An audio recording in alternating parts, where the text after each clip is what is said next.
Hi. My name's State of McCauley. I'm Nyesha McCauley, and you're watching AccessTV.org.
Okay, my friends, it's time to get our talk on. It's Morning Talk with me, your host, State of McCauley, along with the champions of talk.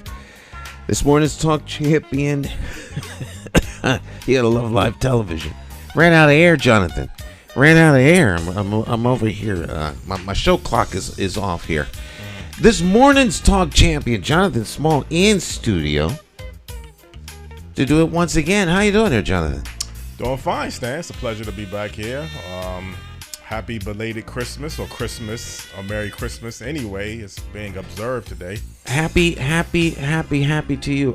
Merry Christmas, Happy New Year, Happy Hanukkah, Happy Three Kings Day, and Happy Kwanzaa.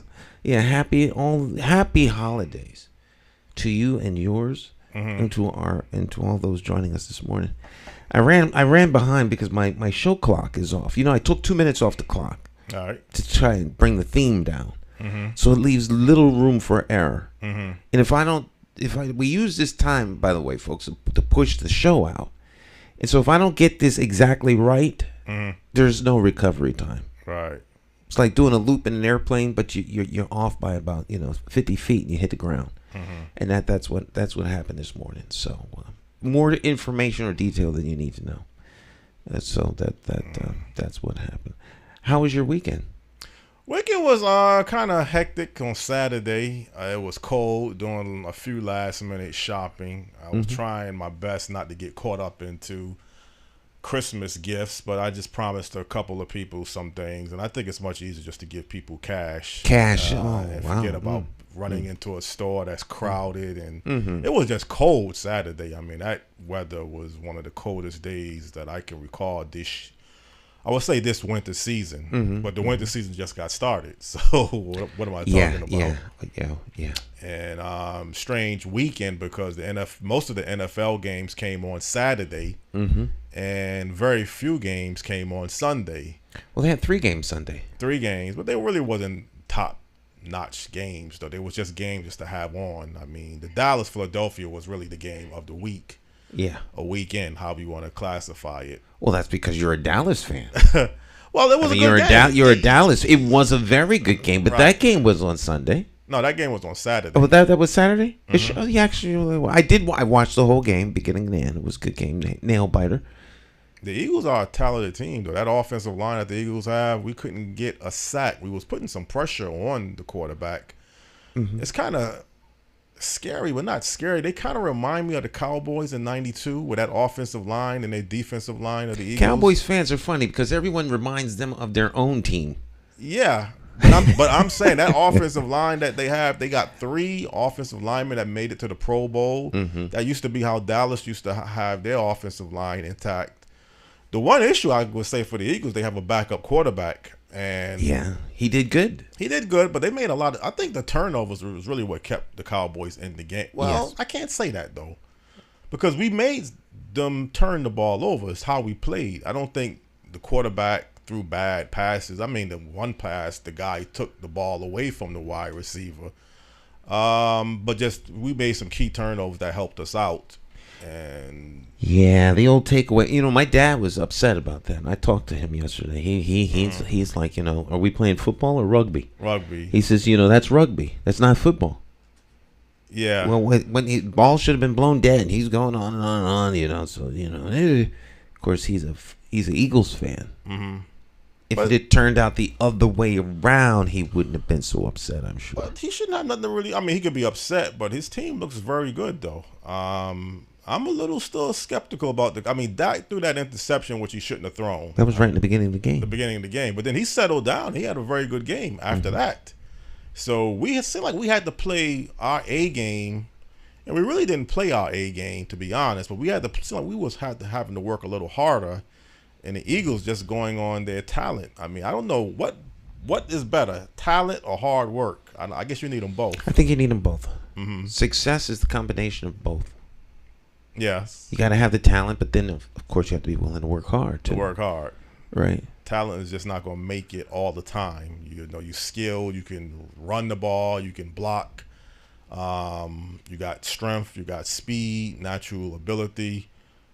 But keep an eye on the 49ers, too. They look very impressive over the past month. Nobody's not paying attention to them.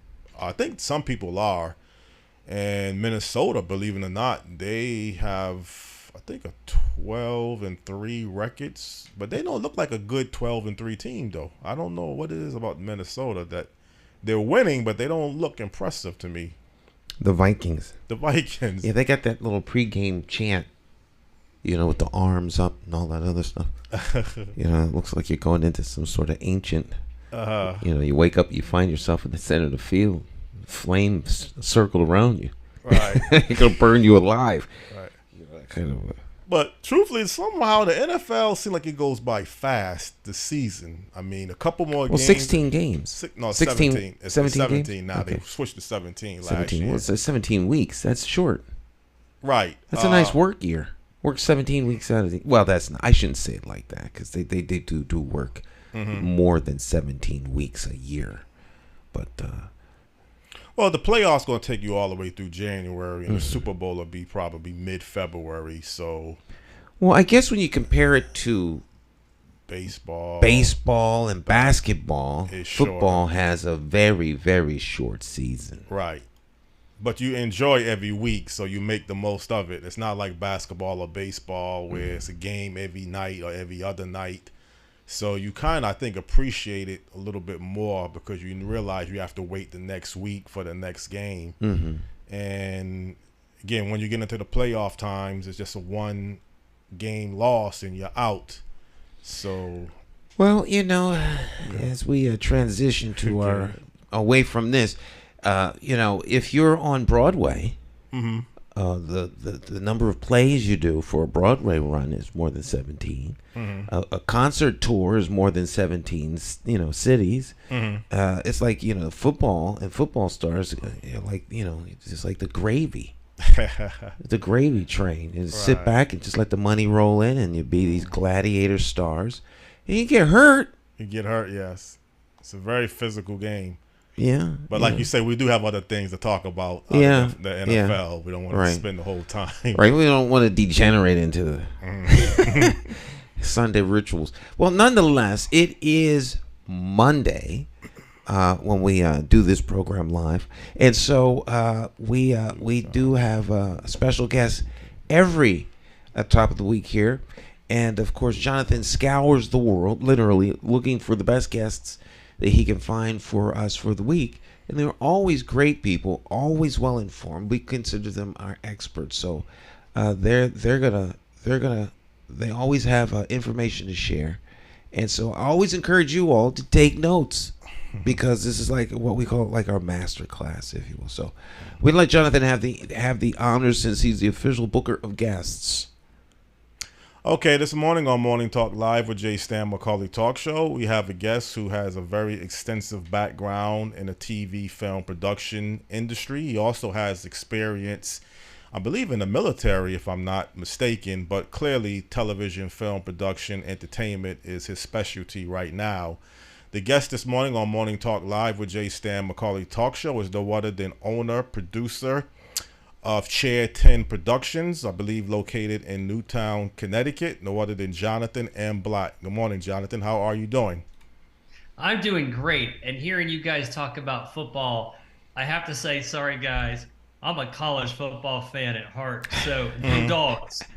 Actually, I like college too. Believe it or not, I like the Georgia Bulldogs, but Oh yeah, obviously, the NFL and college. I mean, NFL first, college second, college right. football second. Hey, hey, we're supporting your good players, right? That's where the good players come from is college. College, That's right. that's exactly true. Anyway, I'm doing great. Want to wish everyone a happy holiday, and especially this time of year, and especially what's gone on over the last couple of years with COVID and everything else. It's a good time to be together with family, friends, and it doesn't matter what industry, it doesn't matter what you're doing, as long as you're enjoying your life with your family and close friends. That's important. And Merry Christmas to you too, as well, Jonathan. Jonathan, can I let people know a little bit about yourself and background before we get into our topics of discussion? Sure.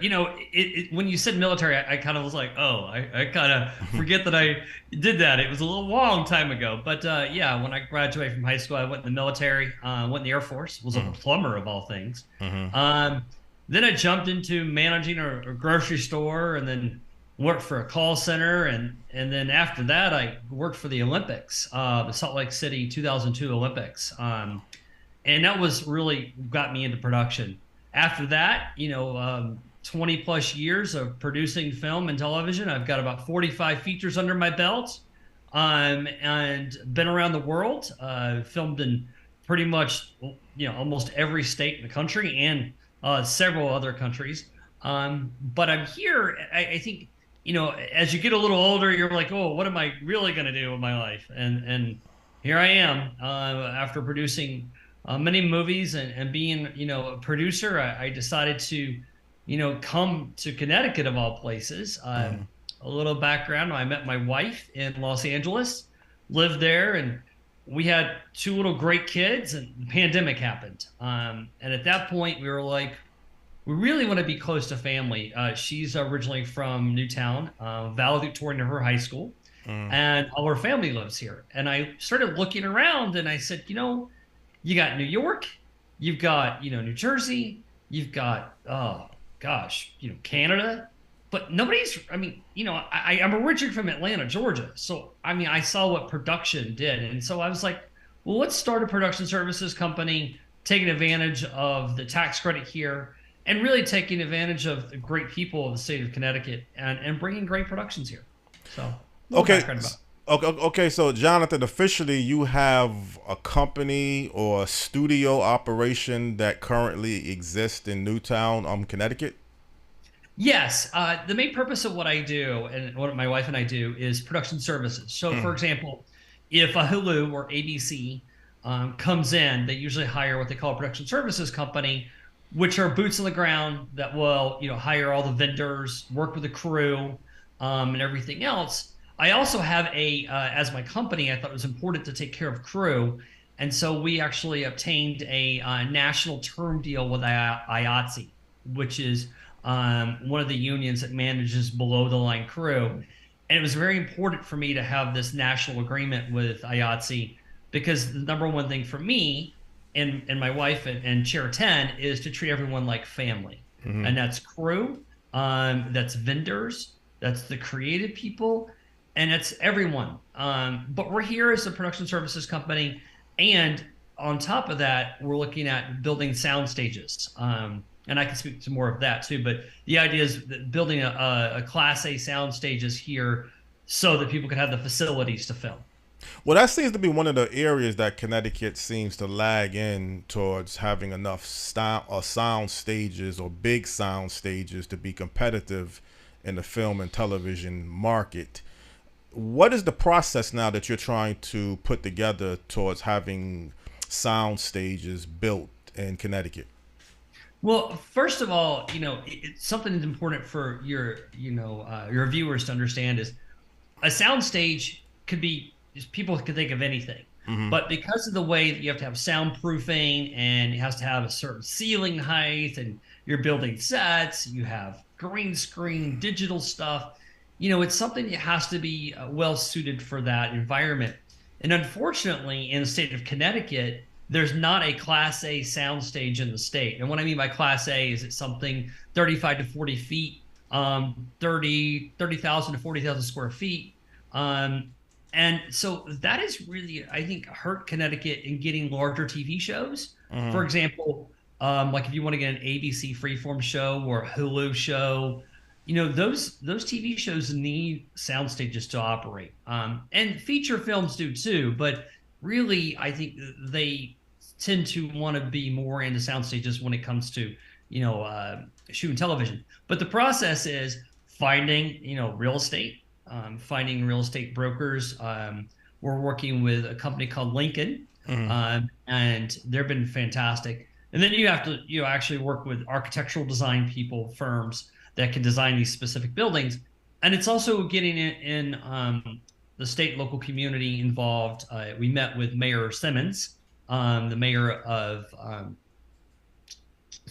Sanford, and she was ecstatic because we're looking at some sound stages in Stanford. And we're also looking at Danbury as well. And the reason being is Danbury is a really good place to, I think, grow. And then you have to look at the economic impact for the community. For example, if it's hotels, bars, restaurants, vendors, can they support the productions, but also can we help the towns and cities grow as well as the years go by? Well, you mentioned something earlier about the sound stages benefit towards television productions or television studios. So it's not just for film, because I was under the impression that a sound stage was designed more to make movies and film, but you had indicated that it's really needed to have television shows consistently functioning. And if you don't have the sound stages, you can't really establish a base in television production with television studios. Yeah, so the difference with a film, films do need sound stages. I can tell you right now, I'm currently working with companies like Alcon and other companies, other producers from NBC Universal and Focus Features and all that need, sound stages. But here's the problem with television. Is television has to shoot between 6 to 10 episodes, if not 12 episodes. So each episode is an hour long. And production for television can go anywhere from, on the short term, 6 months to a long term, 10 months. When you're filming that long, you have to be able to maximize your time. And so sound stages allow you to build sets, rotate sets around, shoot multiple, scenes at once. You don't have to deal with airplanes flying by or rain on the roof or noises because it's soundproofed. So it's just more efficient. And then the other thing that is a really big thing right now is the LED screens. If you've seen, like, for example, Mandalorian, the television show Mandalorian, they started it called The Volume, and it's basically a large digital LED screens. And those have to be in sound stages. So that's another thing that is allowing the technology needs a place to house itself to be able to film some of these big feature films and then also television shows. Is the whole component of building television film infrastructure very expensive? Is it like a big investment? Is it a risk? What's the pros and cons, or just what's the realities of investing in television and film production? Well, I think the most important thing that you have to look at is supply and demand. If you look at the demand, and I want to talk about two fronts. One, just general entertainment, in itself, right? There are so many streaming, as your guys' show and all kinds of shows. Plus, you have all the major big players, as in Apple and Paramount and Netflix, Hulu, etc., Disney. They all have to feed the beast, as we like to say, and the beast are us normal people that watch a lot of television. So you have a huge demand, and the supply is a little bit limited because, yes, COVID has stopped a lot of that. It is somewhat risky to invest in film and television. But here's what's changed, and this is sort of my dynamic, is understanding the supply and demand and working with larger clients. For example, with the ABC, Hulu, and Disney. Those guys we've been meeting with, we've been talking to for over a year to get them to shoot here in Connecticut. And that's because if you look around the continental United States, it focuses on my second point, which is the demand for sound stages. In every state right now, New Jersey, New York, Connecticut, California, New Mexico, they're all booked. Atlanta, all the sound stages are booked. So people are having to go to either Canada or Europe to be able to get their show filmed on a certain time schedule. So you have to also look at the demand supply on the real estate side when it comes to sound stages. So I think it's a two-pronged attack. I think you have to look at it from a financial perspective of the supply and demand of general public watching television and movies, and then they also supply and demand of what is necessary to house that infrastructure, sound stages. And one last note too, to building the infrastructure is you need crew. Crew meaning, all your lighting technicians, your gaffers, your grips, your camera operators, your art department, all of that. And unfortunately, when you look at a state like Connecticut, it just doesn't have a large crew base. It has some good crew here, but there's not a lot of crew base. So you have to pull from New York, you have to pull from New Jersey. Sometimes you have to even pull from Atlanta or Los Angeles. And I want to change that. I really want to support people in the state of Connecticut and build the crew infrastructure here so that we can support production without pulling too many people out of state. Okay. Well, let me try to bring Stan into this, because obviously with digital media, that's sort of newer than film and television. And I believe the People's Court show, I don't know how familiar you are with that show, Stan and Jonathan, but I think that's done via social media. I think the People Court show, that's done in Stamford, Connecticut, and maybe a couple other shows, but I know that show in particular has switched towards doing their productions via social media, which looks like they're doing it via television. So is this a new avenue that social media can now do the same thing that television production can do?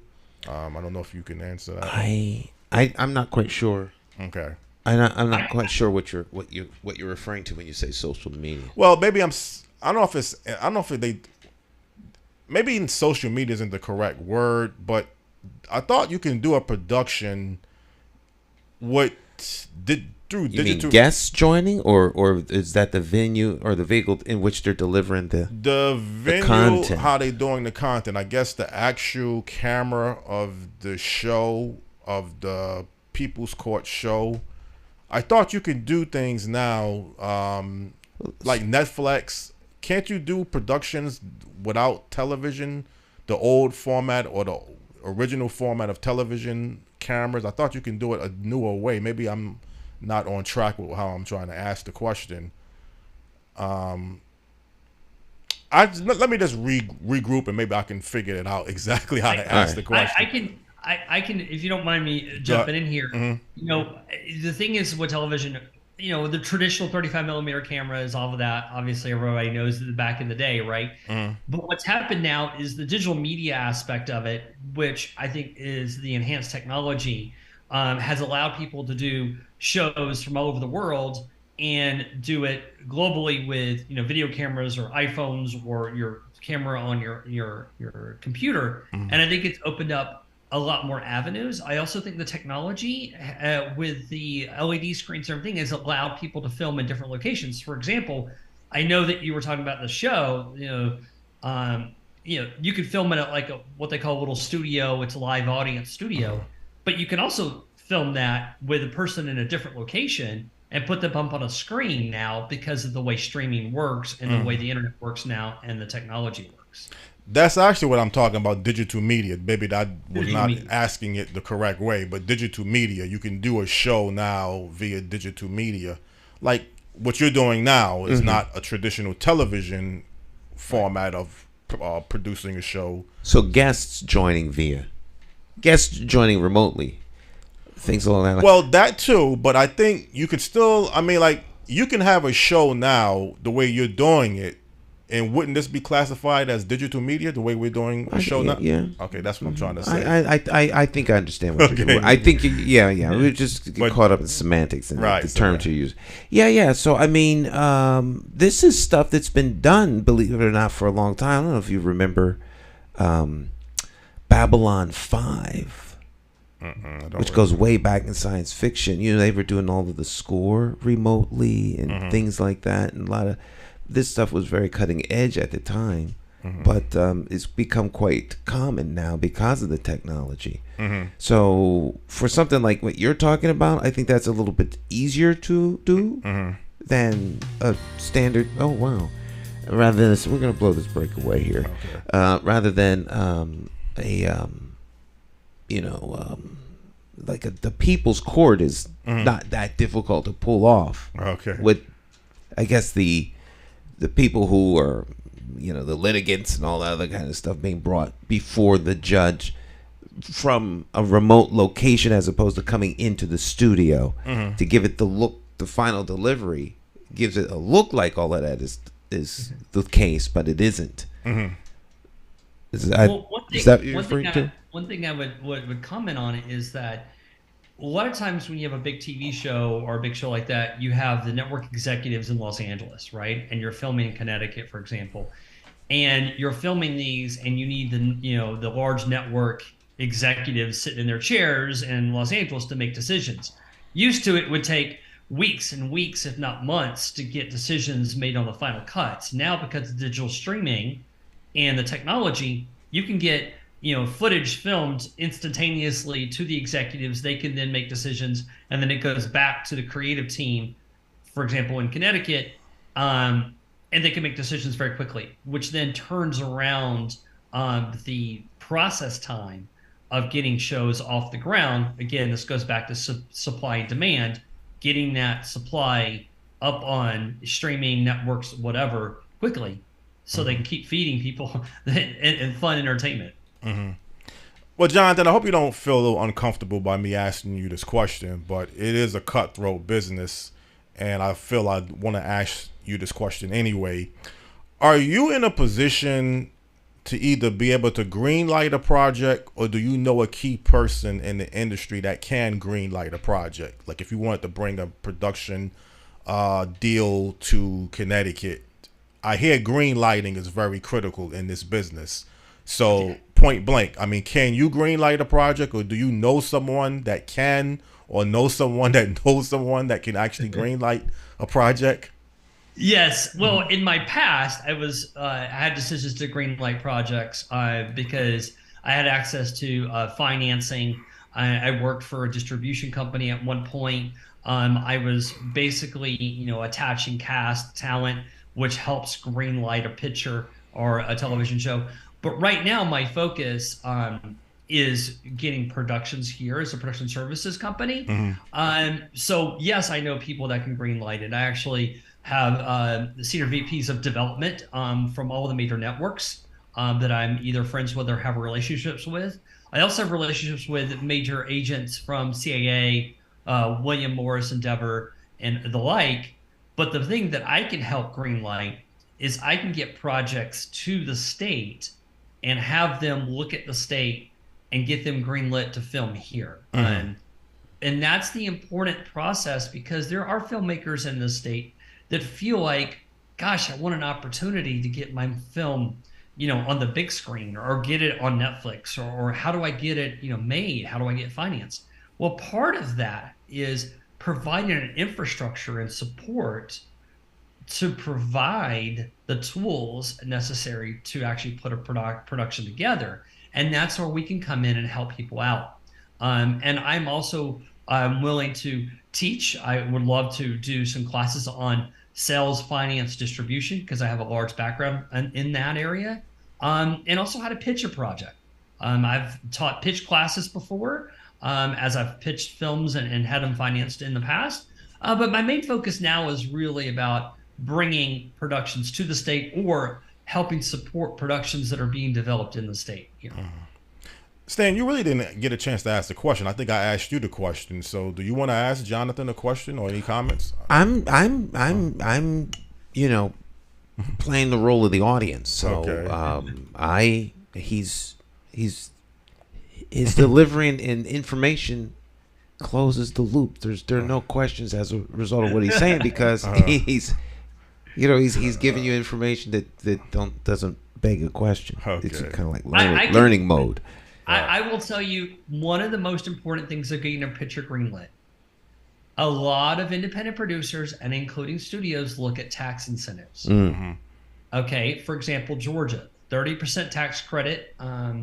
You have places like New Jersey, New York, and New Mexico that really have a good tax credit that's helped build their infrastructure.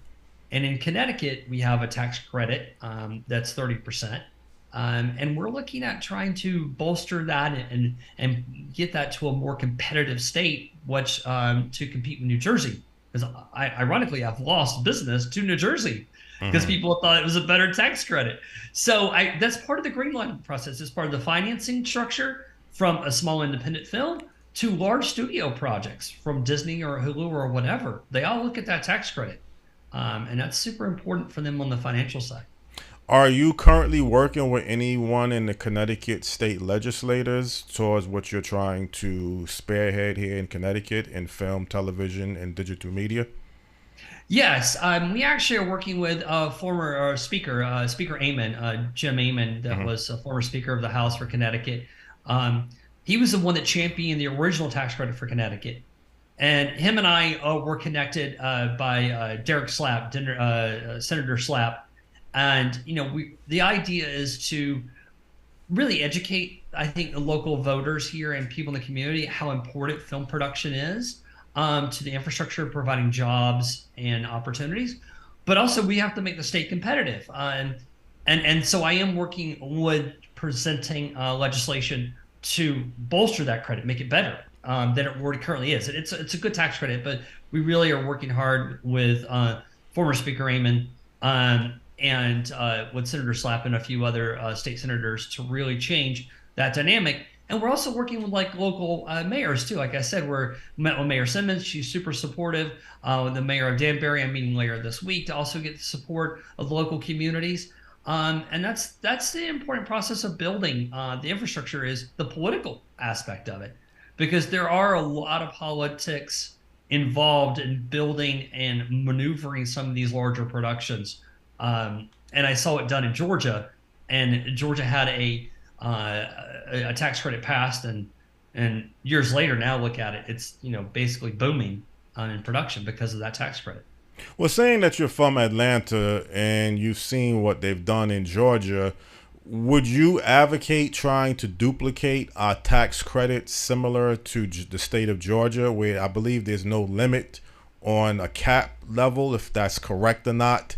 And they seem to be one of the best states in the country towards their film and television tax credits that they have through the legislation. So is that kind of what you would like to see here in Connecticut, similar to what they've done in Georgia? Yeah, somewhat. Our tax credit is 30%, and that's below the line, which is all the crew, and above the line, which is cast and talent and credit, which is similar to Georgia's credit.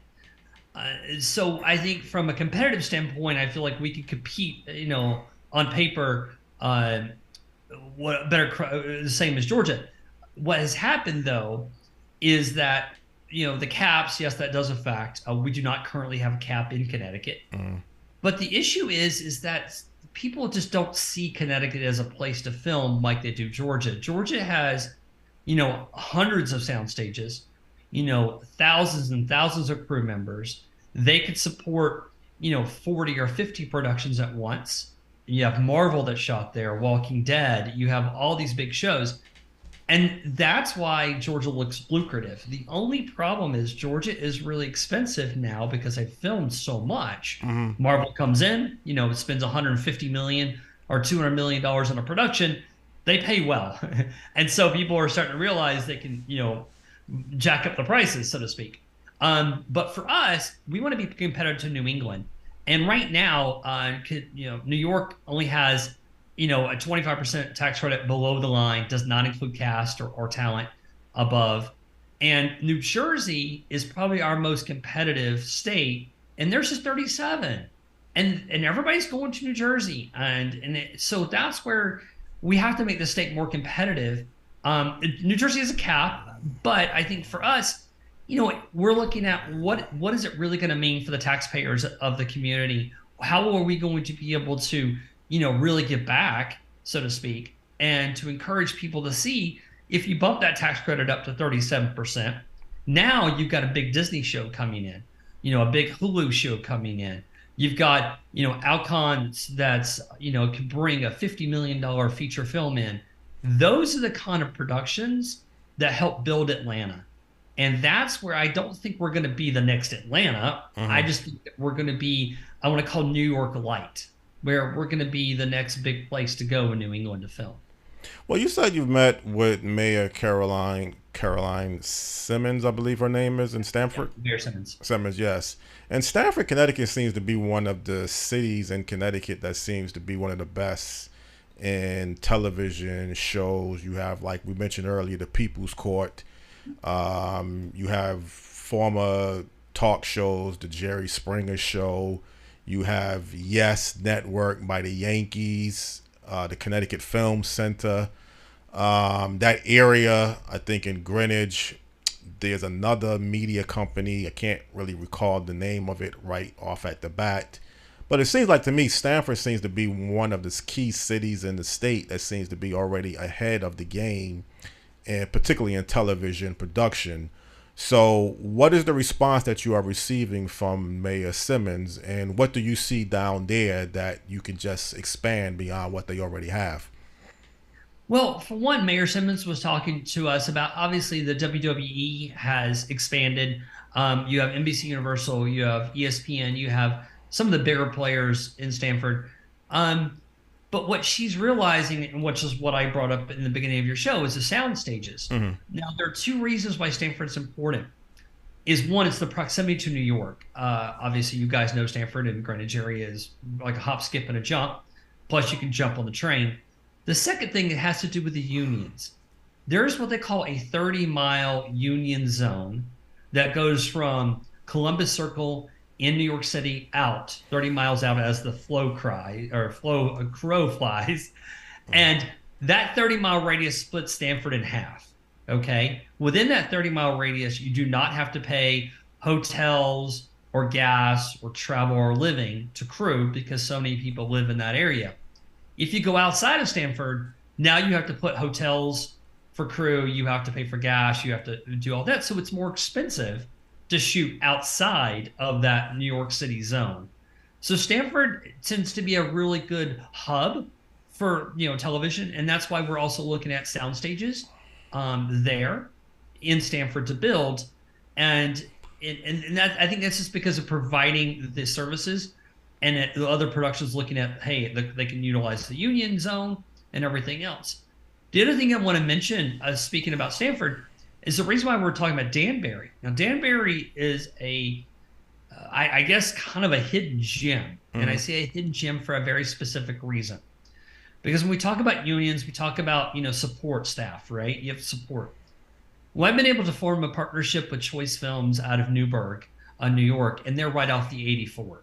So if you think about 84 to Newburgh to Danbury, we're calling that the 84 corridor. And they have 7 sound stages. They are booming right now. And they're seeping over, and they're coming to Connecticut because they need places to shoot because they're so overbooked. So I'm looking at building an opportunity in Danbury that allows growth potential, a support to the local community, because Danbury is not financially well off, as you probably well know, than Stamford is. Stamford's got deep pockets. It's very well established, but Danbury has had some struggles in its past. And we want to be there to, bring more business and put Danbury on the map on production. And keeping in mind, if we stay in Fairfield County area, it is still cheaper. Once you get into Hartford or you go further up the state, it gets more expensive because you do have to house crew and you do have to put up, cast and hotels. And it's also, too, I think, the distance between how far your camera house is or your equipment, electric, your lighting, all that stuff. So, but yeah, we're focusing on Stamford and also Danbury. Well, I think you was mentioning earlier about how Atlanta does things in the film and television industry. And if you really look at the state of Connecticut, there's not a city like a Stamford. We don't have the population base. We don't have the world's busiest airport. And we're not really are growing our population like the Metro Atlanta is growing. So sometimes, it's good to look at another city or state or part of the country that's doing some excellent things. But you seem to be kind of grounded on trying to be realistic in what Connecticut can do in this area. And yes, look at Atlanta, look at Georgia, and try to take some of the strengths that they have done, but not try to honestly make Connecticut into something it's not, and maybe give people this misbelief or misconception that Connecticut is going to be like Hollywood. I don't think it's going to be at that level, but it can still be very solid towards television and film production and digital media. Is that kind of what you are advocating and you're staying grounded towards? Yeah, and I think one of the most, because I'm originally from Atlanta. I actually shot a lot of commercials in Atlanta. I saw Atlanta pass a tax credit. I saw what happened when The Walking Dead first came in, and I saw the growth potential. Here's the thing about Connecticut that I think makes it a very special place, is that a lot of talent, a lot of cast, a lot of creatives, executives, and a lot of creative types live in New York. So it's like basically they go shoot a movie or a television show during the week and go home during the weekend. If they're in Georgia, they're in a hotel room or a Airbnb or whatever. They have to fly home, right? If they're from Los Angeles or New York. But we're so close to New York, that helps. The second thing is that, and this is very important to me because I've heard a lot of people be concerned. A lot of people have said, there have been some big Hollywood executives that have come to Connecticut making lots of promises, and then like 3 years later, they're ghosted. And so here's what I can say to that. I bought my forever home here. I have a little 4-year-old, a little 2-year-old. I'm raising my family here. I'm very proud to call myself, a local resident in Connecticut. My wife is from here, and her father has an insurance business that's been in the family for over 100 years in Danbury, and I'm here just to grow the business. I understand its limitations, but I also understand being honest and sincere, because this business is extremely cutthroat, as you had mentioned before, and it's extremely difficult for people to get past. How can I trust you? How can I trust the process? And I think it really comes down to, it's extremely hard to trust. But the most important thing is just to be real and just to be genuine and manage people's expectations. And, the old saying is, you build it, they'll come. Well, we'll see. We'll build as much as we can, and we'll get as much people as we can to shoot here and support people here locally. But, I'm managing my expectations. It's taken me, roughly 2 years to get to a point where now I feel like I can make a pretty strong impact. I have been working with Hulu specifically for over a year to get them to shoot a television show here. So it takes time, and it's not something that's going to happen overnight. And I think people that have dreams of being a filmmaker or writing a great script or directing a movie or whatever, they just needed to stay and hone their craft and just stay patient. It takes time. I've been in the business for, over 20 something years, and it's not an easy road sometimes.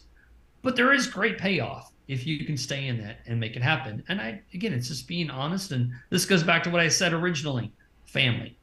It's about family. It's about being, I would say, honest, but also tough love too, and managing expectations, but then being support, being there and understanding where people are coming from, and then listening to what they want and listening to what they need, and doing everything I can to provide that.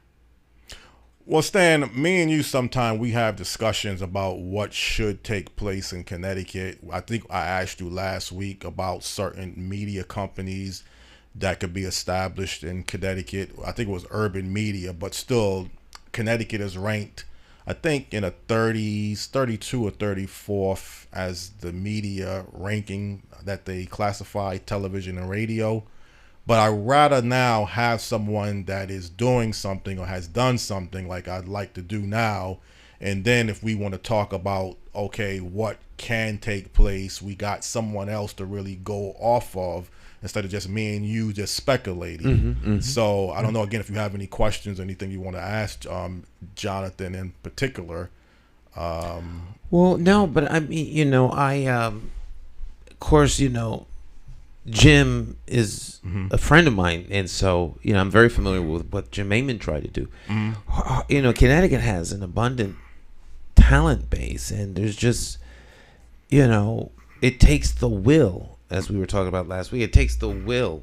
It takes some political will, but it also takes the will, such as what our guest has, to make it happen. There has to be people pushing that, and anything can happen if somebody wants it to happen. Right. And as long as you have people doing that, it can grow. But as he's addressed everything that needs to be addressed, you got to have the talent pool. You got to build the infrastructure. These things take time, and they're very, very intentional. And so my conversation with you is always one of what can be, but it can't be if you don't have the principles and the elements behind it, and the people with the vision and the people in the right places to make the right connections. If you can connect those dots, then you can, at least start the engine, get the car out of the garage, put it on the track, and now you're heading toward that manufacturing process. But without that, if you don't mind, I'm sorry to interrupt, but one thing that I really want to emphasize, and I think this is a problem with a lot of states where people trying to build something like this. There's a certain status quo, right? Oh, they filmed a lot of good Hallmark movies here. They've done some good Lifetime movies here. Connecticut's known for its Christmas movies or whatever else. Right. That's great. No, that's great. And we should all be very proud that those films have come out. But you got to look way past that. And that's the thing that I saw Georgia do. And I also saw, in Syracuse years ago, a company called American High did one or two films. They went to Sundance. They pitched, Hulu. And now Hulu's done, I think, like 10 or 11 films there in Stanford or in Syracuse. So I think you just have to have a little bit of the vision. And let me tell you, when it comes to willpower and determination, I'm raising my kids here. I bought my forever home. I am here to fight the fight, not only for myself and my family, but for the state. I tell people there are two things that are so important to me. Number one is take care of crew, take care of people that I'm working with. And the second thing is to really promote the state, because I don't think people understand the state. I don't think they see the opportunity. And I think you're right. There's a good talent pool here. And it's just kind of, people go New Jersey, New York, Canada, maybe Boston, but Connecticut just doesn't come up in the conversation. So I think for me, like I'm being on your show right now, it's about marketing. It's about getting the word out. It's about, I flew to Los Angeles.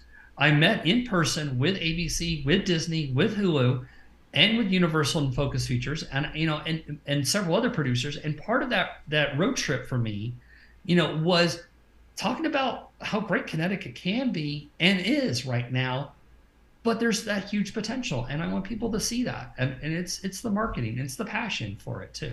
Well, one thing, Jonathan, I like about you, comparable to other producers in this industry, is you are accessible. I mean, it was very, I guess I can say, easy to really convince you or just invite you as a guest. I mean, in this business, I've reached out to other producers, other owners of studios, and the phone never picks up. I mean, I'm telling you the God's honest truth. I've called, I don't want to call the company's name, but there's a major film and television studio in Connecticut, and every time I've tried to reach out and call, the phone never picks up. So maybe that's telling me something already. The person don't want to answer, or the business line is not accepting phone calls. But the fact that you are accessible and down to earth, I don't know that many producers in this business, so I'm not going to say for sure that there's not many others, but you seem to be kind of somewhat unique, that you don't have this cutthroat killer instinct, or okay, how many people are watching your network? How much money can I get out of this? I mean, you seem to be really mutual towards providing information, which I really feel comfortable towards. I just wanted to say that while you are on the show as well. Well, thank you. And I appreciate that, because that is an important value that I want to, make a part of my mission statement, or as part of my mission statement as my company, but also personally. I will say I've got a little funny story for you and your viewers. So I had a great mentor, and this is what really helped me shape my entire career, is my mentor. So back in 2002, I was, scrapping around, and I snuck into an HBO party after the Golden Globes. I stole a little, wristband. It was laying on the floor. I stand in line, acted like I'm some big producer, and then I start talking to this older gentleman. And this older gentleman, I was like, "Hey, how's it going? And what's some advice you'd have for a young filmmaker? And by the way, I love to cook. I would love to cook for you and your wife." I mean, I was doing everything. I was pitching hard, right? And then at the very end of the conversation, as we start to go into the party, I said, "Would you mind if I have your card?" And he looked at me kind of hesitantly, and then he looked at his wife, and she kind of nodded her head, and he handed me his card. The next morning, woke up, and I was like going through my business cards, and I realized who it was. It was Barry Osborne, producer of The Lord of the Rings.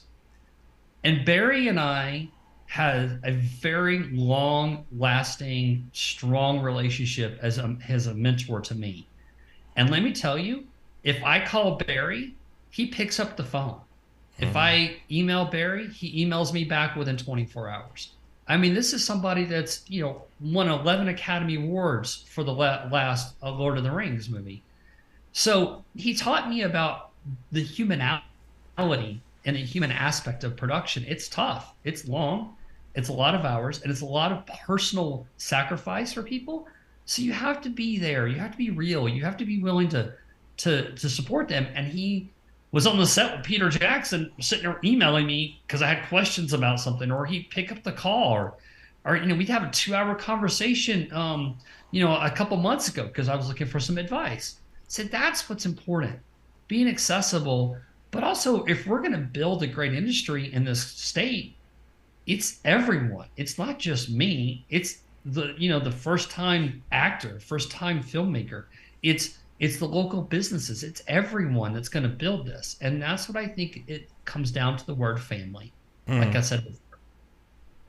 Well, again, I mean, you're working with the former Speaker of the House in Connecticut, Jim Amon, and we have a current Speaker of the House, Matt Ritter. We have Governor Ned Lamont. Do you have to really go through them or the Connecticut State Legislature to really get exactly what you're looking for done, or more quicker, or can you do it another way? I mean, how important is the Connecticut State Legislature in this whole process? It's extremely important. In fact, it's necessary. One of the reasons why we met with Speaker Amon was because of Derek Slapp, Senator Slapp, which had been friends with my wife for, I don't know, like 20 plus years. And, to get legislation passed, there's a lot of hoops. There's a lot of people you have to, win over. You have to show them why it's beneficial for the areas that you want to shoot in. And it is necessary to keep us competitive. If for any reason we either lose the credit, or it gets cut down, or it gets ignored, the potential of building this is going to go away. Because as I said, again, going to green lighting, the tax credit plays such a huge part of financing and production that it's a necessary tool that a state has to have to be competitive. So yes, this is Governor Lamont. We've talked to Speaker Amon about this, and he's like, we definitely can get the governor's ear because he has obviously a media background, and I think we can encourage a lot of local support with the local senators and local legislator to get a bill passed. And that's going to be our goal. I mean, I would love to do a show this time next year and tell you we got the bill passed. And then you're going to see people really move to the state. They'll move here, but slow. You got to really kind of beg some of the bigger players to shoot here. You put that 30% to 37% or 40% or whatever it ends up being, you're going to get a lot of attention. And I think it's a necessary. I don't want to say necessary evil. It's just necessary to be competitive, to bring production here to the state. And I think that's kind of what hurt it to some degree. I don't know how familiar you are with North Carolina, but they have Wilmington, North Carolina, and they have a huge television and film production studio there.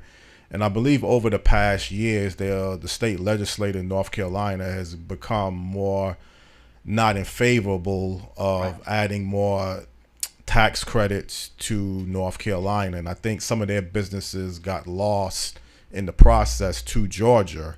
Yep. But at the same time, they developed a huge base in Wilmington that was so solid. I don't want to say that they can sustain losing credits, but obviously when you have the sound stages like you keep mentioning and other forms of infrastructure, you can somehow possibly withstand maybe loss of businesses towards growth for a while, comparable to maybe a state that's still trying to establish itself. So again, I mean, you just answered my question about how important the state legislature consists of. But do you know enough about Wilmington, North Carolina, and they film and television production based there? I do. I happen to, I've never shot there, but I know a lot of producers and people that have shot there, and not only there, but also South Carolina, Tennessee, Alabama, Florida, for example, some of the states around Georgia. Here's the thing that's happened. Georgia has such a strong pull. I mean, I'm talking about pull to the point where it's not just about the local infrastructure, but it's also with the unions. It's also with the progressive nature of how Georgia's handled the credit and how the communities have support the credit. That's why people keep going back. And it's very difficult to compete with that. And I'm going to tell you, that's what happened to New York years ago. So years ago, people were like, you either film in Los Angeles or you film in New York, and maybe you do some location filming in a few other states. And people were not even thinking about Georgia back in 2005, or 2004. People were not thinking about Wilmington, and some of these other states. But what happened is once you pass that credit, you do some marketing, they come. Now, something about a soundstage is providing an infrastructure, meaning a large soundstage facility. There's one aspect of that, is that the supply is zero here in the state. Demand is astronomically high. So even if you lost the credit, or the credit got cut down to 25%, for example, you're still going to book that soundstage out, period. I tell you that right now. It's so many people I've spoken to, they don't even care. Like, they'll go to New York, they'll go to places that don't even have a great tax credit just because they need a soundstage. So the soundstage is a very essential part of building the infrastructure and maintaining the infrastructure, not just the credit. So to me, it's a three-prong attack. It's your crew base to support it, soundstage, and the tax credit. So you need those three elements to really pull everything together and maintain that. You lose one of those legs, this is a table, right? If you have a three-leg table, you cut one off, it can crash down. You maybe can prop it up a bit, but it's probably going to crash a lot. So we have to maintain those three. Now, we're weak on the crew, which we're working on, and we don't have a soundstage, but we have a tax credit. So I feel like we're in the process of building a really nice table. Let's put it that way. We're in the process of building. But you also mentioned that the demand side is there, that filmmakers and production companies, they are interested in coming to Connecticut? Yes, multiple conversations that I've had. I mean, reason I flew to Los Angeles was because I have been speaking, so like I said, Hulu and ABC, and if you understand, like, Disney owns, ABC and Hulu, but my conversations with Hulu was like, we do not want to shoot in New York. We do not want to shoot in Atlanta. We went to New Mexico. We had to fly all of our crew in to shoot there from Los Angeles. And they really didn't like shooting in New Jersey. So the question is that seeing hearing that conversation and seeing the demand, I'm trying to fill that void of the demand that some of these bigger companies have. Now, I'm looking at smaller productions too. I mean, I will tell you, working with Choice Films, Summer and Tony, out of Newburgh, they have some great projects that are I would consider them lower high-end budgets, which are, anywhere from $3 million to 15 million. And those are great little productions that I think can really help the state build. And that's what we're focusing Danbury on, is to bring some of those smaller budget films to build Danbury. but there is a large demand, and that demand is, I guess, only fed if you know that there's an opportunity in front of you. So me, it's about marketing. It's about, thousands of emails every month. It's being on the phone every day. I had a conversation on the phone yesterday on Christmas, and I'm like, because this producer is really concerned that he's looking for a state to film in. So, that's the thing you have to look for, is you just have to look for the opportunity and fulfill the needs. Well, Jonathan, that's a real good, it is a positive note that you just mentioned, and it's an accurate note as well, the honest truth of what you are doing and what you are trying to do. And we can't unfortunately cover everything today. We're running out of time, but definitely I have your contact information. I would love to have either you or someone else that you're working with in the very near future back on the show and give like a follow-up or somewhat of a different approach towards bringing television and film production in Connecticut. And you were very honest and informative, and your knowledge base really comes across during this particular segment. So again, if you have any last words that you would like to leave with us, the mic and video is yours. Well, thank you. And by the way, thank you for your time. I think the biggest thing is you can check out our company, Chair 10, chair10productions.com. And also for your viewers and people in the area, we are going to be doing boot camps. That's something that we're going to be, and we're going to be employing people in the next several months. So we have some big productions coming. We have some stuff coming, and keep your eye on the prize, so to speak. And then the other thing is just rallying the troops, to get that tax credit, talk to people about making that tax credit competitive to New Jersey. And then let's get a soundstage built.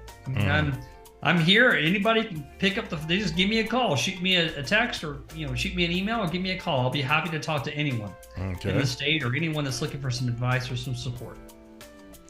Very good way to end the show. So I can't think of a better way. Absolutely. Okay. Very exciting. Very, very exciting. I'm sure we will talk again.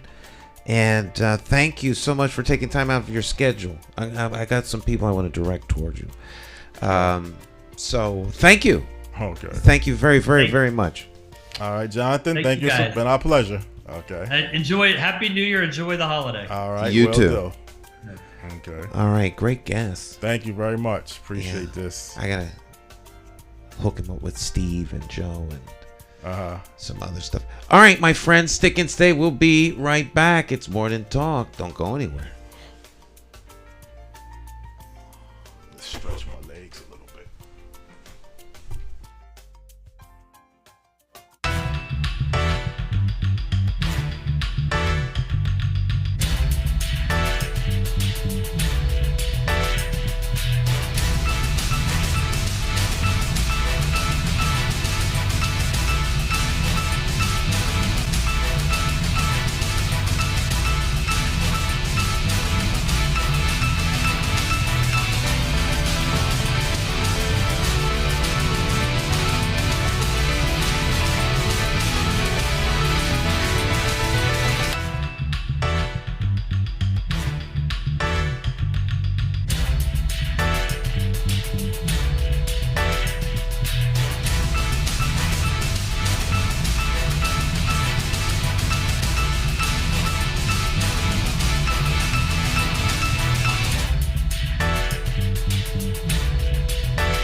Hi. My name's State McCauley. I'm Nyesha McCauley, and you're watching AccessTV.org. All right, welcome back. Morning Talk. State McCauley, Jonathan Small in the house. All right. Great interview. Yeah, kind of a nice way to somewhat end the year. Looking for guests last week. The holiday, somewhat of a real challenge, but that's how I look at it. Not as a problem, as a challenge. And obviously, I don't think we've done a show in quite a while about television and film production in Connecticut. Yeah. And what I like about Jonathan and Black is that he's actually doing something. We've had Matt Galligan, the South Windsor town manager, Craig Stevenson, the consultant on the project Hollywood East, or whatever that they was calling it in South Windsor. But you're getting someone that's kind of in the industry directly, not a politician, not a consultant, but actually producer. And he's got experience. He knows the industry, and he's got something that you can actually see. Yes. That's what I like about it. And then now we can discuss about the business side, about questions and stuff. Cause we got someone that just was on the show. And some references. Some frames of reference. So that's kind of my new goal that I like to challenge on. I mean, we could still talk about things. Like we talked last week about urban media. And I am trying to bring someone to talk that's in the industry, not just someone that knows about it, but that's actually in the industry. Right. And I think some things can come out of it. I don't, like, you're right. Urban media is a tough challenge here in Connecticut. But something can happen. You know, you can get something out of media. Maybe not like other places, but I wouldn't throw in the towel and saying Connecticut is a lost cause. Well, I don't think it's a lost cause. I think unless you find that right person. You know, before there was the plane, there was the dream. And then you had the very extreme risk takers that were willing to put it all on the line to make the dream a reality. And now we have transportation by air all over the world all the time. Right. So it takes that one person to step out of the box and make something happen. And all too often, that's what's missing. So if you find that right person, you can do anything. You can make anything happen. Well, here's what I would like to see, and this could be unrealistic, but it could still be a goal to aim for and try to make the most out of it. I like how WBLS format is set up, and I like the Breakfast Club talk show. And I think somehow we are doing some of the same interact conversations that the Breakfast Club has. They just have a huge platform, the number one media market, probably one of the top radio stations in the country. So what they are doing there, they can influence people definitely more easier than what we can do here. But that doesn't mean we still can't try to do kind of what they're doing, bringing the right guests, having the right format, the technical aspect of what you're doing. I mean, this is not like what it was designed to do a couple years ago on a radio station, but somehow you decide to do it where you were. Well, I mean, if you're talking about doing something like that, Jonathan, like there has to be intentionality. It can't be, it could be done. It has to be, let's do it. Right. As long as it's what could be done. Where's that sound coming from? Hold on a second. Well, I think we're kind of doing some of the things. If it's not a matter of doing, it's a matter of you have to be intentional. So you have somebody who's booking guests. I mean, you have to have a production. A production, right? That's intentional. That doesn't. It's not happenstance. It's not people sitting around talking about what it could be. Right. You have to have all of the elements to make that happen. Generally, the thing that puts that together is a business.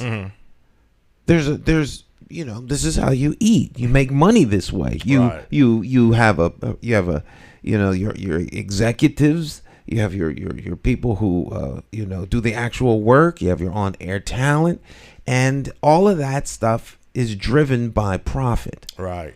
And then you have to be able to sell it. It's one thing to do, and like you could get a group of volunteers and do it, but that's not sustainable. Yeah. It's just not sustainable. No one's going to work 40 hours a week This stuff doesn't happen because people got together, and it takes a lot of time, it takes a lot of energy. So if you're gonna have, let's say maybe 10 people, you could probably do it with maybe 5 at the bare minimum, but I'd say 10 people working 40 hours a week. Right. You have to generate their salary.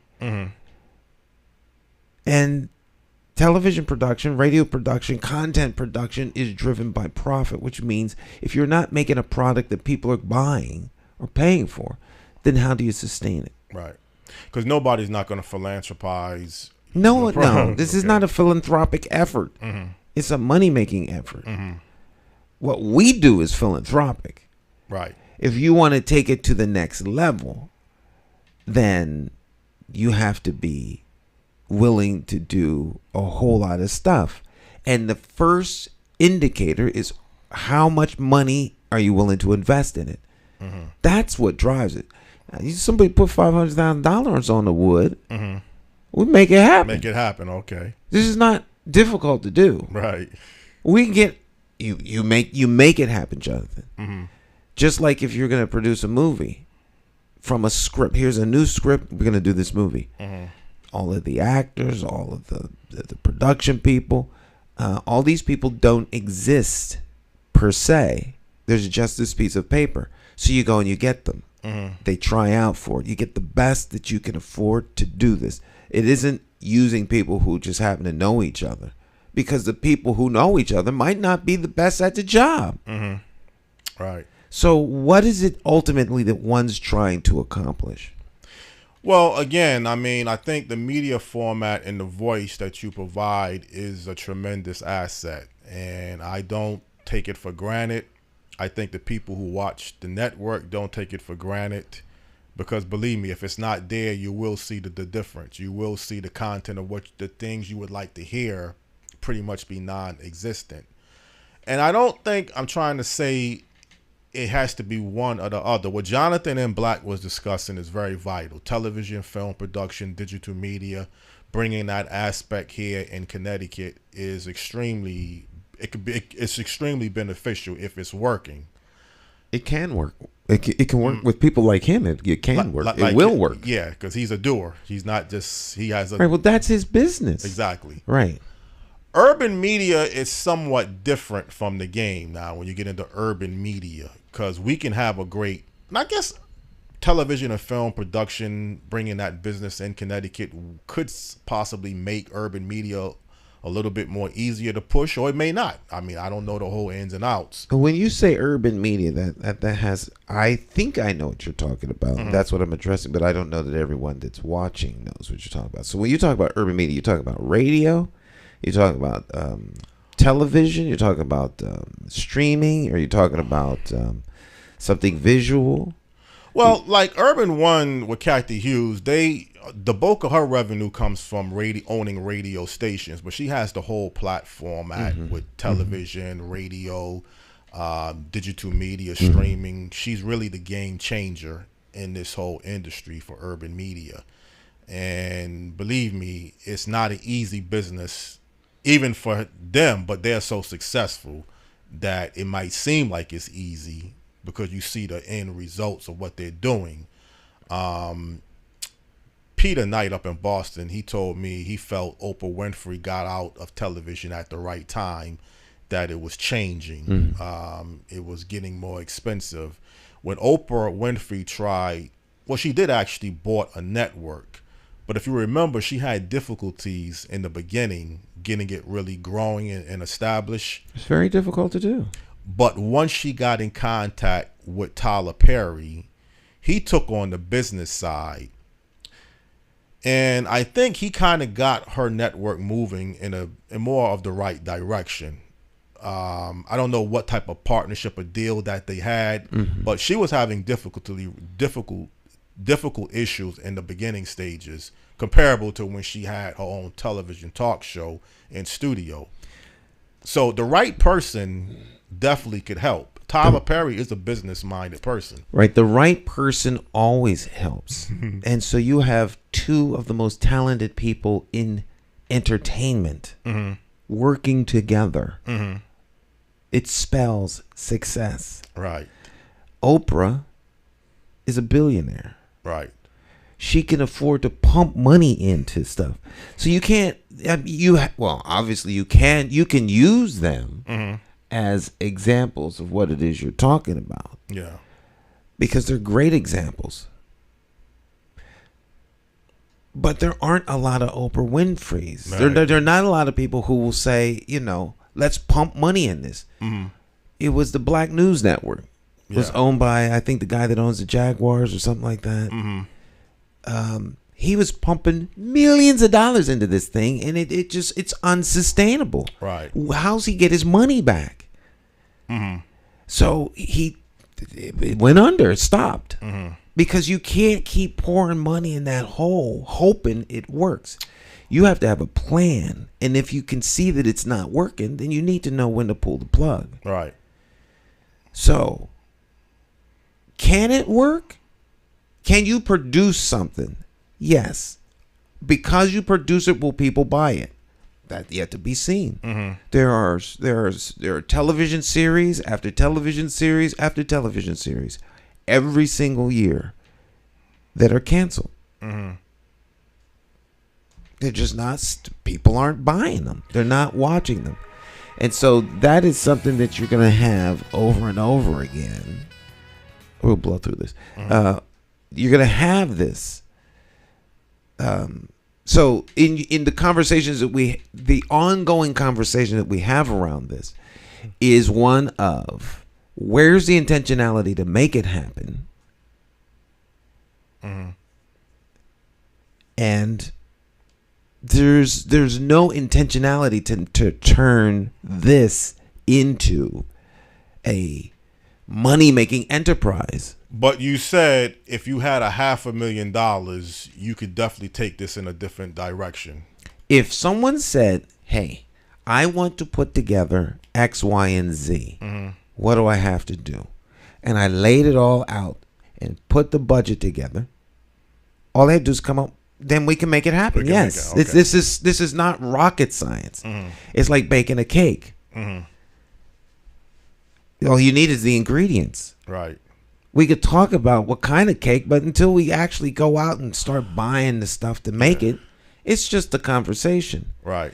And so this is a conversation I have had with tens of people over the last 15, 20 years. Well, and so my ultimate statement to them would be, hire me for $200,000, we'll make it happen. And then the conversation ends. Right. They're not, the conversation isn't built around what can be done. The conversation is built around trying to convince me that I need to do this. When this is not what I'm interested in doing. Right. So the conversation then, well, how can we get Stan to be interested? I'm not interested. I'm doing what I want to do. Yeah. So, But you wouldn't be closed-minded. You would still be willing to sometime listen to some possible opportunity. You're not a closed-minded person to say, I'm not going to even waste my time. I listen to everything that everybody, I don't believe in dismissing ideas. If someone has an idea, let's hear it out. Right. There's nothing lost in listening to somebody's idea. Well, you know what? I mean, I've tried. One time I've pitched, and I like Speaker of the House, Matt Ritter. His staff has been very supportive in me and some issues sometime that I have that I'm trying to get some information. And I give him a lot of respect as being responsive towards. Matt's the real deal. He's the real deal. The area towards media and television and film and urban media, it might be one of the areas where possibly me and him are not on the same page, and he may not see it as a top priority as Speaker of the House in Connecticut. I think that if you brought to him something more than an idea that he has to champion, he might be more willing and more open. There's a difference between a great idea and something I'm willing to do that needs your help. Okay. So if you had legislation, a bill that was written, something that needed to be sponsored, something along that line, there might be more of a, but the possibilities, anything is possible. Right. What are you using to fuel that possibility outside of me? Okay. If you can do this without me, then we can talk. Right. But if what you want to do requires me, my time is used doing something else. Exactly. He can't take the time to make your vision happen. And a lot of times people have visions. They're great visions. They need someone to invest in their vision. Right. They're either not pitching it to the right person, or they're not, whatever the case is. But because someone has a great vision doesn't mean that the vision comes to pass. They need to be connected to the right thing. So I think when we first started off, I don't know if it was you or whether it was the guest. I think it was you. You asked the question, talent. Oh, we were talking about football. The talent versus work. The hard work. Yeah. The hard work. People have talent, but if they can't perform the work or aren't willing to do the work, the talent is of no use. Right. No one knows about the talent. The hard worker may not have the talent, but their work gets it done. You see if that's making any, they can work toward getting that goal line, crossing the goal line, moving the ball down the field. Hard drawn, just work. They can't throw the ball, right? But they can move the ball, and their sheer tenacity will get it done. But the guy with the talent, he could be Tom Brady.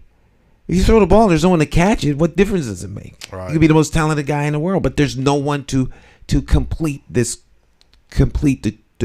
chore.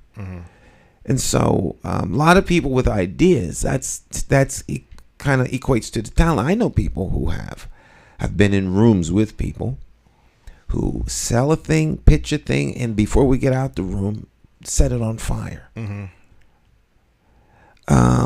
Very talented, very much with ideas, but they don't have the money, the manpower, but they have the message. So any campaign requires money, message, and manpower. Those three to make something happen. Right. And without them, you're not going to get it done. It won't get done. You got money and manpower, no message. How do you market it? No one knows about it. You got a great message, but you don't have any money and you don't have any manpower. There's no way to produce the product. So you don't want to be a salesman without a product. And a lot of times what you do is you have salesmen, but there's no product. Right. So Matt needs a product. What's the product? Yeah. And how are we going to pay for the product? I think anybody needs that. I need to have something more concrete to bring to Matt Ritter that might require his legislation to spearhead it or push it more than, like you mentioned, just an idea. If it's something that needs legislation, just because somebody is a legislator doesn't mean that's it. The laws don't make stuff happen. All right, in per se, business moves business. I'm going to get into different philosophical points of view. But, business is not government. Right. Government can hinder business. It can help business. It can help make the rules that make business possible, things along that line. But business creates business. Yeah. And so if you have like this whole thing about what we're talking about with the movies and digital media. Right. I think it's a fabulous idea. I thought that Hartford could be the low budget movie capital of the world at one time. But it's just an idea. Right. And I don't have the money to move it. You can't legislate it into being. I think that's what you're trying to get him to write legislation and make it so. that's not going to work like that. Like that, right. But if you're somebody such as our guest, he wants to do a business. He's got everything he needs. He just needs the tax incentive. Right. If you have the tax incentive, then you can be competitive. It's very hard to build all that out if you don't have a means to get people here. The folk won't come here without the tax credit. But the tax credit is a piece of legislation that can make it happen. Right. If people can see that we can make this happen, it's going to bring money into the state. There's going to be lots of revenue that come. If there's not revenue that's coming per se, like tax dollars, if you can hire and employ 2,000 people, those 2,000 people are going to have income. There's an income tax. They're going to support local businesses. Those local businesses are going to help keep the town going. You're going to have your grand list is going to grow in Danbury because there's going to be a sound stage there. There are all kinds of benefits from making this tax credit happen. Those are the kinds of things that the legislators are going to hear and buy into. They're not going to create the business. They're going to move the impediments and the obstacles that make that kind of business flourish. Right. And then if they don't see it happening, then they remove the tax credits. So when the tax credits were removed for a little while, I think, or they were cut way back, that put a stop on stuff. Well, what do I want to go to Connecticut for? Or what do I want to go to Kentucky for? Kentucky, I don't film in Kentucky. I can get the same look in Wyoming, and Wyoming got a great tax incentive. If I do the same production in Wyoming, I'll save money, and that money goes toward profit. So all these things work together. They all work together. Well, I will say this. On the television, film, and digital media side, I'll let an expert, owner, producer, someone in this business like Jonathan Black spearhead that movement. If I want to push something here at accesstv.org network, ultimately, some things I say on the air, some things I say off of the air. This is something I'll say both on the air and off of the air. I would like to establish another voice, another show on the network throughout the week. But your time and even my time is very valuable. So now we get into it has to be a business model. So, right. So let's have that conversation. How much do you really want that? Are you willing to pay $500 an episode? I'm willing to have you make 500 and I make 500, not me. No. That's not how television works. Okay, exactly. Television doesn't work that way. I have to pay them. The product has to be produced and then you sell it. Right. So I have to pay the 500. Well, so who's going to produce the show? Exactly, because your time and your effort or what you're doing. Right. If you don't produce the show, I have to produce the show. Right. I'm going to put in $500 is cheap. The $500 is cheap. We really talking like $3,000. $3,000. Right. So, but if folk not if because this is where it cut. We cut right to the chase. If you're willing to pay $3,000 an episode, we make it happen weekly. So that's $12,000 a month. Well, but people are not going to come up with $3,000 because they don't have the audience. Right. They are an unknown quantity. Who's going to pay for the commercials? Ford, Sakaloff Law. Right. Who's going to pay for the commercials? What are your viewers? Now we get to the things that people ask you. What are your numbers? Like how many viewers are going to be on the program? Right. Can you put 50,000 eyes on the program? Can you put 100,000 eyes on the program? That's what sells stuff, Jonathan. And if those things aren't there, it's just hopeful. Right. It's fun. It can be done for fun. It can be, but to do this in terms of, well, the show should be such and such or XYZ, it can be. How are we gonna make it that?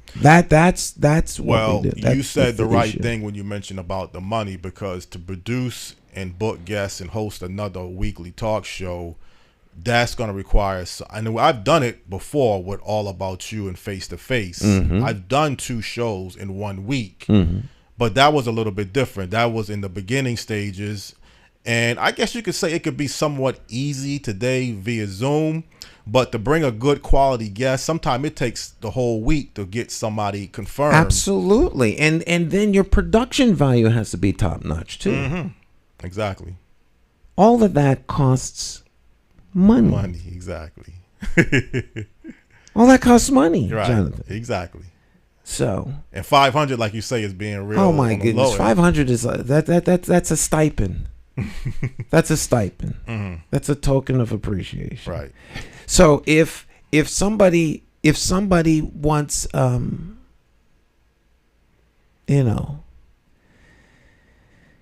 if you you have to have a budget. Yeah, a budget, yeah. And people want, but they don't have the means. Mm-hmm. And well, again, I don't want to come across blowing a lot of smoke like I mentioned about WBLS radio in New York, because that's a whole different ball game. It's a whole different ball game, right. John. WBLS is one of the top radio stations in the country. Right. You can't compare them to any. You can't compare WDRC to. Oh, okay. To I love WDRC. I like what they do, but they're not no WBLS. Yeah, probably WTIC. You can put them closer in that. TIC is in that ballpark, 50,000 watt flamethrower. But WBLS is an international quantity. Mm-hmm. People know what WTIC is because it's a big wattage station. Mm-hmm. But you can't go to France and say WTIC. You go anywhere almost in the world, and people in radio and music, they know what WBLS stands for. Mm-hmm. Right. And then by the Breakfast Club being on WBLS, then that gives them that powerful. The Breakfast Club is a very, very, very popular, very known product. Quantity, presidents of the United States has been on that show. Go on that show. Right. And everybody can't host a WBLS Breakfast Club show. There's only one. Only one. It's like there's only one Michael Jackson. There's only one Dr. Dre. Mm-hmm. You can't compare anyone to Dr. Dre because Dr. Dre is Dr. Dre. Mm-hmm. So, no, there's not going to be another Dr. Dre. There may be another talented individual who produces stuff and in time becomes like Dr. Dre. Mm-hmm. There's only one. And so a lot of times the comparisons are made like you can't pick the most successful brain surgeon in the world and say, well, he did it. Yes, he did. Mm-hmm. But what he went through to get there and the methodology and the things that made him famous, like he discovered this, he invented this. You can't reinvent what he invented. Mm. So yes, the opportunities are now. What did I say when you first came here? I say the same thing that every single person's ever wanted to produce a show. The likelihood and the chances of being successful are what? Towards making money are very slim. Very slim, or being famous. Being famous, right? Very, very slim. Mm-hmm. But if you believe you can, I'm willing to give you the time. That's the best I can do. Well, what I like, again, in the second phase in 2020, you felt it was no voice. As I was talking earlier about urban media, our messages, our information was not being heard. Mm-hmm. So that was more of your reasons behind getting this format, what you're doing now. Because the 2012 to 2018 or 19, when you last ran for mayor and you kind of ended that phase, it was giving a lot of different producers opportunity, a voice, an outlet. Right. This is where you start. Right. It's not where you end. This is not the destination. This is the beginning. Right. And then when we got into 2020 and the idea of going on WKND radio station and providing a daily morning talk show sound like it would have been a great idea. It would have been even volunteer. Right, that was not my idea. They approached me. They approached you. Right. And then as for whatever reason, business decision, whatever, they didn't want to move forward. They decided not to go forward. Right. So we did it ourselves. We did it ourselves. You were in a position to do what you were planning to do at the WKND radio station, basically just do it here. Right. And that's where owning something gives you the better advantage than relying on someone else. Always. Right. And if we got this misconception, and I'm a diversified person that believes in diversity. I love diversity. My show guest selection. You can't just say I'm one race totally. I do think the black race needs more of a voice. So it might be a little slight balance at times having a guest black. Well, to me, white. It doesn't matter. Right. It doesn't matter. The information is colorblind. The information is colorblind. That's the whole key. But people will say the reality is in Connecticut, some other parts of the country, there is a lack of black businesses. There is a lack of urban black media. It's a drying market. And it's almost not even becoming relevant in the big sense of the country, that we just assume this is how things has to be. We just can't do no better. And that's the mindset I don't like to fall into. It's not that we can't do better, Jonathan. It's that there has to be a market. You know, would you start a black hair care company to service the large population in Norway? No, there's not a whole lot of black people in Norway. Right. It's not giving up. It's being practical. So if you want to do a big hair care now, maybe if you're going to export it from Norway to the rest of the world, but there are black people in Norway, and there's people who do hair care and stuff. Well, but there's not a demand. Right, a demand. And so the demand has to be there. There's black media in Chicago. There's black media in Atlanta. There's black media in Detroit, where there are a lot of black people. You will find very successful enterprises that service them.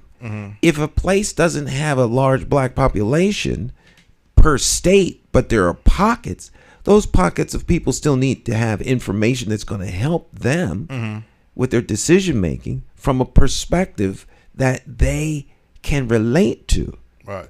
So if I have the time, the energy, and the tools, why not?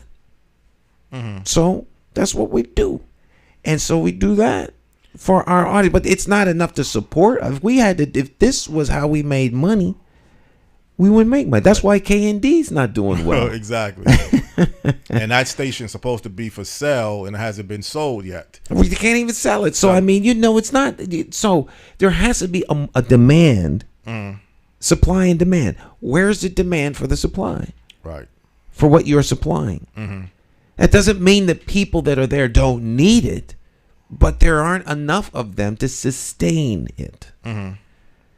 Well, again, I'm not trying to turn business totally into a race. I like the approach that everybody has an opportunity for a job, career in mainstream America, regardless. If it's an Asian business, it's a Hispanic business, it's an Indian business. The opportunity, at least for you to present yourself, is there. A private business is totally different. They're going to hire whoever that they want. You can't tell a private business, you need to hire me because I need a job or I need a career and I'm disadvantaged or I don't have the proper. You can tell them that they don't have to hire you. A private business. Right. They hire you because they have a need, Jonathan. Right.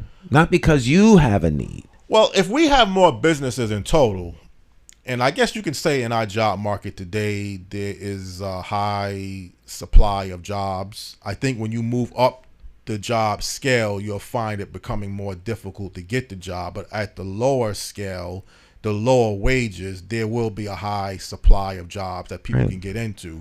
As you move up into anything, it's going to become more competitive, not as easy to obtain as it would be at the lower level. Right. That's just the nature of business. You want somebody to work for $12 or $13 an hour, no benefits or very little benefits. The job is going to be more easier to obtain. You're paying $25 to $30 an hour with a great benefits package. It's going to be much more competitive to get that job. Well, then you have to bring your A game. You got to bring your A game. Which means that now the person who's doing the hiring is looking for the best that they can find. They're willing to pay them $100, $200, $300, $400 an hour. They want the best. Now, there may be 15 people who can get that job. One of them ain't. Right. One of them ain't. I think they just hired a new executive director over at Artist Collective. There were several people trying to get the job. They only need one. One, yeah. So that doesn't mean that the others weren't qualified or weren't good. But when you can choose, you choose who for whatever reason the selection process is, they know what they want. Exactly. You have no control over that other than to bring your best. And you got to bring your best in every aspect of life too, not right. just But your one. best, unfortunately, may not be good enough. It may not be good enough. Right. I mean, that's all you can do is do your best, and it just may not be good enough. So move your expectations down a notch. No, don't move your expectations down. Bring your best. If they don't get you, then the next person will. But you have to be willing to go to where the job is too. Well, that too. But I'm saying if you can't get the particular job you're searching for, then you may have to just take the next best thing and move down to that. That's what I'm saying. Well, not so much move your goals down, because you could still strive for what you're looking for. But in the meantime, if you're not able to get exactly what you're looking for, then you got to now go down a notch. You can get the $25 to $30 an hour range, so now you got to go for the 18. You got to, be realistic. There's reasons in my mind. There's reasons why you work. You work because you need money. Right. If you want to work someplace that is going to be a lifetime career, a job you want, then you have to condition and set yourself up for the kind of work you would like to have. And in the interim, you're still going to need money. So you take one job so that you can eat as you work toward the job that you volunteer at all day long. If you really, really want a particular job, then you have to go to where the job is. You can't expect you can't expect the job to just grow up out of the ground because you want to work there.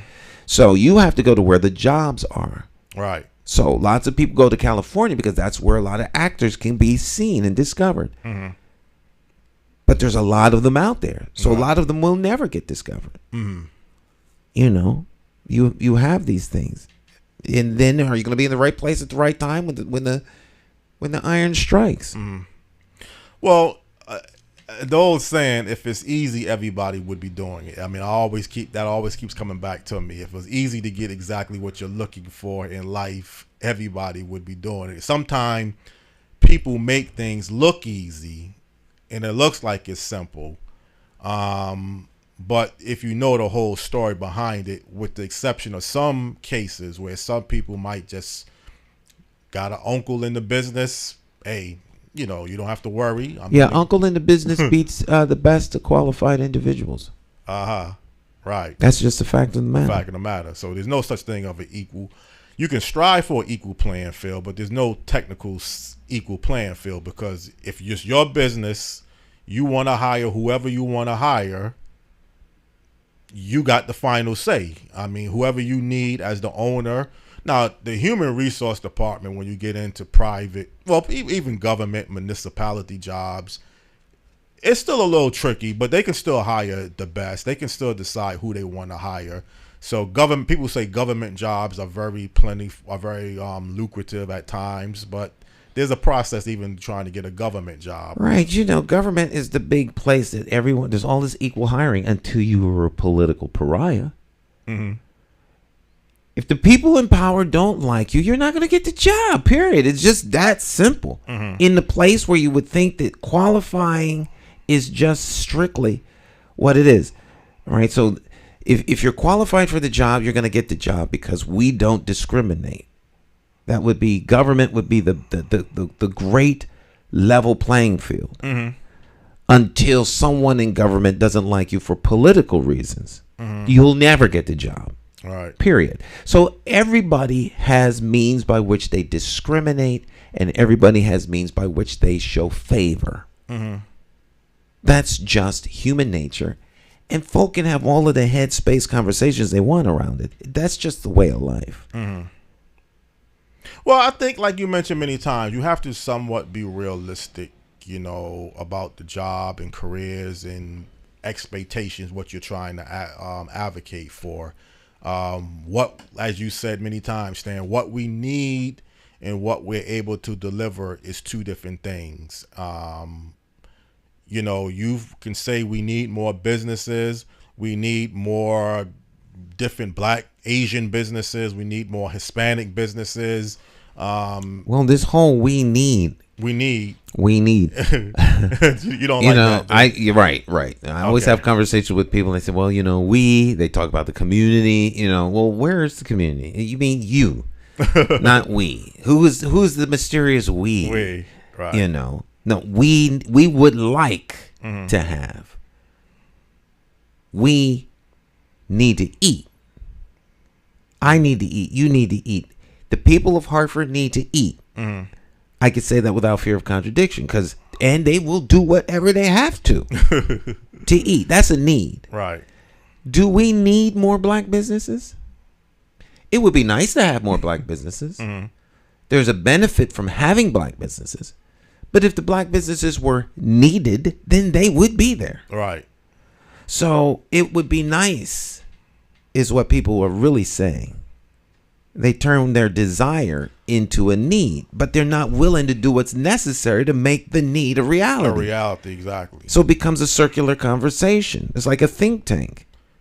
Well, what I'm not going to say one way or the other, but I think in the back of my mind, I think unfortunately the Hartford mayoral election is going to go in this direction of making these promises, saying what we need. You always want to give a candidate the benefit of the doubt.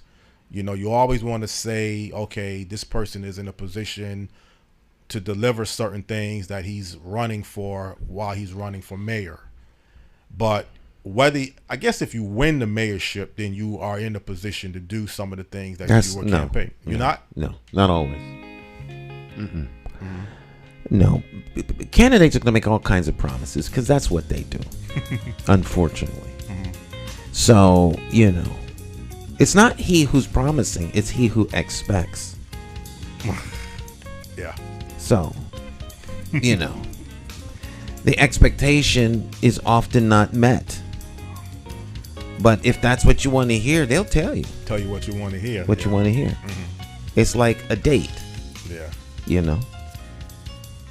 The guy's looking for something spectacular. The gal is looking for something spectacular. And each are put it on their best face to win what they want. But is that really the person? So when you meet people in their worst space, on their worst day, that's probably who they actually are. And so, we kind of look for the fluff and hope that they deliver. Right. And so politicians are going to be promising all kinds of stuff. Right. So. Well, hopefully, you'll work on the campaign towards bringing guests on the show at some point through 2023. And I think you're the right person to handle that aspect. Yeah, I'm gonna do the interview. I'm gonna invite. I have an open invitation to any candidate running for public office in Connecticut. I mean, in Hartford, Connecticut. Yes. If you're running for any elected office in Hartford, Connecticut, I will give you 30 minutes of airtime to say whatever you want. And then I also want to interview anyone that's running. They don't have to be interviewed by me, but I will reach out to everybody that's running. Whether you're running for city council, whether you're running for treasurer, whether you're running for mayor, whatever you're running for, I will give you an opportunity to have 30 minutes of time to sell your message, and I'll give you an opportunity that I'd like to interview you, so that I can share that information with our viewers. Well, let's work on some good things for 2023 next week. I got to find a guest for next Monday, but next week, let's try to get the ball off. I want to come off with a big splash, but it's going to be a little challenge getting a guest. It can be done. It can be done. It can be done. And everything. And I enjoyed, working with you this past year again, 2022. Well, Jonathan, I've known you since the 5th grade. Sixth grade. Yes. 6th grade. Yeah, the 6th grade. 40-year span, exactly. 40. I've known you for 40 years. Exactly. Yes. Wow. Time flies when you're having Time fun. flies. But I look forward, God's willing, next week to be back here 2023. Have a guest already confirmed from the Metro Dallas area, January the 9th. I'm really looking forward to that show. And then work on the remaining Mondays throughout January. And definitely wish you the best with what you're planning to do. Well, likewise, Jonathan, you've grown up to be quite the gentleman. Yes, that's all you can do is strive. Right. Strive. So, folks, someone did a good job with bringing you up. Exactly. It's not easy sometimes. You go through your obstacles, your challenges in life. No matter how old you get, it's always something that you're going through. Right. But I don't remember Jonathan from the class, but he was in the class. He remembers me. Yeah, I didn't have a standout personality. That's probably why. Headley Thomas. I remember Headley Thomas. Yeah. He had a standout personality. Yeah. Well, yes. Well, my volunteering in the classroom. And Miss Birdie Cody was the whole glue. Yeah. She was the teacher. The teacher, actually. Yeah. Well, this is always interesting conversation with Jonathan. I need to stop volunteering. I've been volunteering stuff too long. Too long? Yeah. Maybe if I was more driven by profit and money. I mean, I was hungry for profit. Yeah. I would like to see you take that hunger on this aspect of the business side. Yeah. You and a whole lot of other people, Jonathan. Yeah. You and, trust me, a whole lot of other people. So I guess my 23 messages, if you see the potential, come to me with some money. All right. There we go. You come to me with some money, then we'll invest it and we'll turn it into something. I don't have to run. I can do it and give you all the keys to the sausage factory, but it's going to take, people need to invest money. They need to be willing to do the work. $3,000 for another talk show, $500,000 to take the network to a different level, something in that range. Yeah. Well, we will work something out. All right. Well, where there's a will, there's a way. And with Jonathan, I'm sure he can always come up with some way to get it done. All right. We got to go. Okay. Bye, y'all. Bye-bye. Happy Hanukkah. Happy Christmas. Happy Three Kings Day. Happy Kwanzaa. Kwanzaa starts today. Yeah. First day. All right, y'all. Bye.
My name is State of McCauley, and I do business as Light Source Productions. I provide professional services in the area of strategic video communications. First, what we do is we help you craft your message using what I call the rule of the 5 W's: who, what, when, where, and why. We do event documentation, content acquisition, full-scale productions, editing, and of course distribution through our social media television network. And with social media, video is more important now than it has ever been. Whether you're talking big business, small business, nonprofit, church, or just an individual. Let's say you plan you're planning an event, a wedding, whatever the case may be. But let's say a big event, but no video. And you spent all this time, all these hours to put this event on, and maybe 100, 200 people attend the event. But more important than that is that thousands could attend by watching it on social media. But of course, you don't think about this until after the event is over. You can't afford not to capture it for social media. And despite what people think, I am affordable. Give me a call. Let's plan your next video project and share it with the world on my social media television network. I promise you that you will have the attention of one person, me.